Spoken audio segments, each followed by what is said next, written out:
మాజీ మంత్రి హరీష్ రావు మీడియాతో మాట్లాడుతున్నారు. లైవ్ లో చూద్దాం. అంటే ఈ రకంగా సంస్థకు నష్టమైనా సరే మాకు కమిషన్లు పెరగాలి, మాకు కమిషన్లు వస్తే చాలు అని చెప్పి ఈ కొత్త డీజిల్ విధానాన్ని కూడా తీసుకొచ్చి ఇటు సంస్థకు నష్టం చేస్తున్నారు, మరోవైపు వీళ్ళు కమిషన్లు కొల్లగొడుతున్నటువంటి పరిస్థితి. ఇదంతా కూడా ఎవరి కన్సర్న్లో జరుగుతుంది? ముఖ్యమంత్రి గారి దగ్గరి సన్నిహితుడు, ఆయన సమీప బంధువు కనుసన్నల్లోనే ఇదంతా జరుగుతూ ఉంది. ఎవరికి టెండర్ రావాలన్నా, ఎవరికి సైట్ విజిట్ సర్టిఫికెట్ రావాలన్నా ఆయన ఆజ్ఞ లేదే సర్టిఫికెట్ రాదు, టెండర్ దక్కదు. ఒక రింగ్ లీడర్, ఒక గ్యాంగ్ లీడర్ని పెట్టినారు. ఒక్కొక్క దానికి ఒక గ్యాంగ్ లీడర్.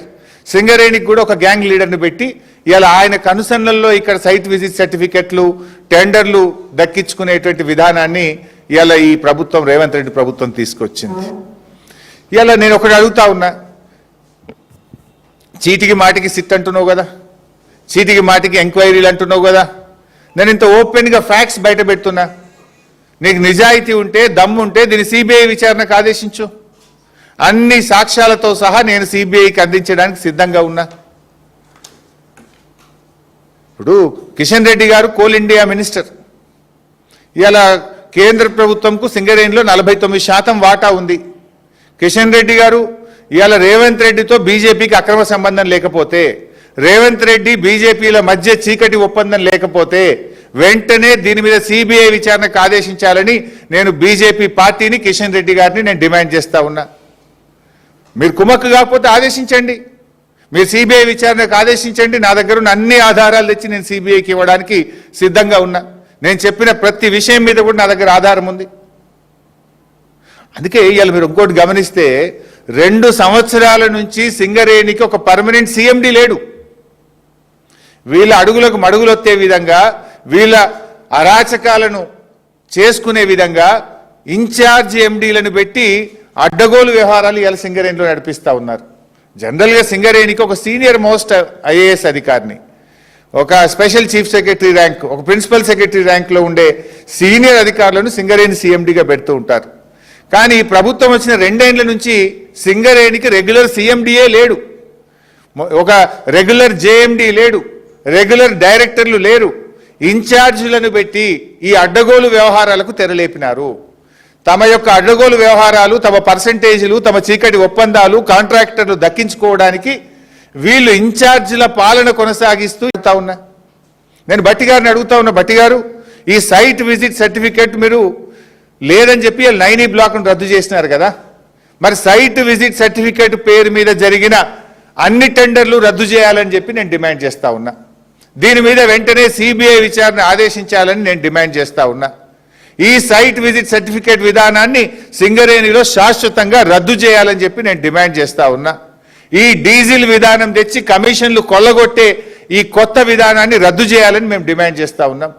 సింగరేణికి ఒక నిజాయితీ కలిగిన ఒక ఉన్నత అధికారిని సీఎండీగా శాశ్వత ప్రాతిపదికన నియమించాలని చెప్పి కూడా ఈరోజు మేము డిమాండ్ చేస్తూ ఉన్నాం. మరి అదేవిధంగా నేను గతంలో కూడా ఒకసారి చెప్పిన ఈ సింగరేణి సంగతి ఏమో ఇట్లా ఉన్నది.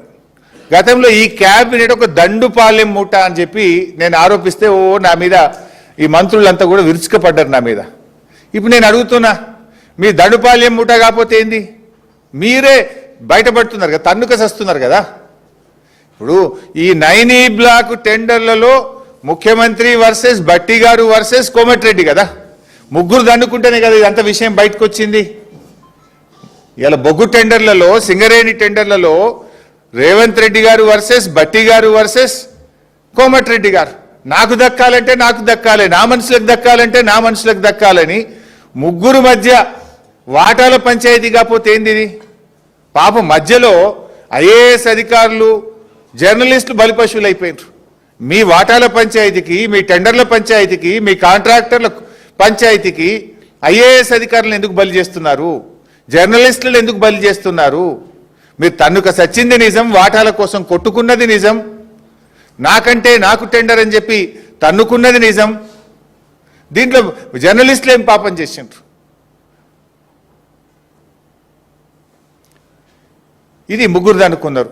గతంలో మీరు చూశారు డెక్కన్ సిమెంట్స్ యజమానిని ముఖ్యమంత్రి గారి ఇంటికి ఎదురుగా గెస్ట్ హౌస్లో తుపాకీ పెట్టి వసూలు చేసిండ్రు అని స్వయంగా కేబినెట్ మంత్రి గారి కుమార్తె చెప్పారు. అది ఎవరు చేసిండ్రు? ముఖ్యమంత్రి గారికి అత్యంత సన్నిహితుడు రోహిన్ రెడ్డి గారు చేసిండ్రు అని చెప్పి మంత్రి గారి కుమార్తె చెప్పింది. అంటే మీరు అక్కడేం జరిగింది? ముఖ్యమంత్రి వర్సెస్ కొండా సురేఖ గారు. ఏం పంచాయతీ? వ్యాపారవేత్తల దగ్గర తుపాకులు పెట్టి బెదిరించిన వసూలు చేసిన డబ్బుల్లో వాటా పంచాయతీ.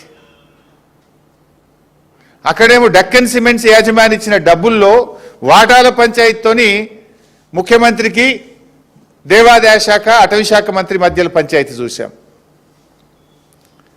మరో పంచాయతీ టెండర్ల పంచాయతీ.